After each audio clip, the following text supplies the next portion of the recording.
In Flames, which is Pakistani-Canadian supernatural horror. It's the feature debut from writer-director Zara Khan, and it was Pakistan's Oscar entry. Stars Ramesh Nawal, who is Mariam, living in Karachi with her mother, Faria. The family patriarch has died. The relatives are already circling like sharks. The family's got debts. There is an offer to solve all their debts. But Mariam tells her mother, don't be taken in, don't sign anything, don't do anything in haste. She's a student. She has no time for boys, for men. It's a very, very circumscribed world in which women can get attacked for just driving in the street or failing to be modest enough.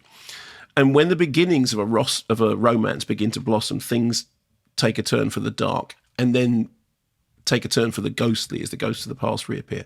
Now, here's the thing. On the surface, if you see the trailer, it's a supernatural thriller. But if you think of something like Babak Anvari's brilliant Tehran set chiller Under the Shadow, the whole thing in that was that the supernatural elements are just there to illustrate and dramatize down-to-earth realities. And the same is absolutely true here. The film is about the way in which women's lives in a patriarchal system are controlled by men, by the state, by religion, by order and family.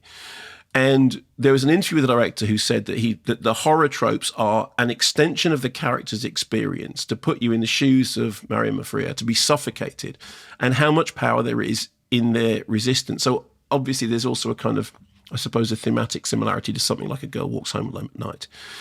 This premiered at the Cannes Directors Fortnight last year, then played other festivals, including Sitges, which if you're a horror fan, playing Sitges is quite a big deal.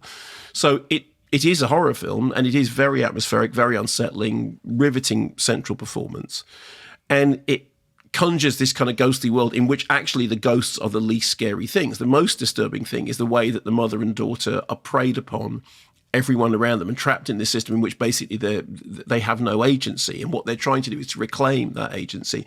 And the reason it works is because there is some down-to-earth scenes which are really, really convincing. There's a scene in which the mother is trying to get a lawyer to take the case, and she tries to sort of woo the lawyer. And it's sort of desperate and humiliating, but it feels like the kind of thing you'd see in a Ken Loach film, to be honest. And then you have these supernatural elements beyond that. So I thought it was very, very fine, and it's got very good reviews, and it's easy to see why. But as I said, it's definitely, if you're a horror fan, it works as a horror film. But the horror elements are there to tell a social realist story in a kind of magical realist, fantastical way.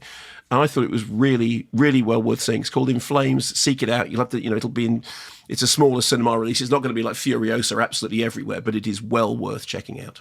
Are there any Slade songs in it? No, annoyingly there aren't. I thought it was the follow-up to In Flame. They missed the trick. In Flame, yeah, In Flames, yeah, no. Sounded like Twister and Twisters. You see this? Would have been the logical Slade In Flames, yeah. Since Slade In Flames, yes, no, there aren't.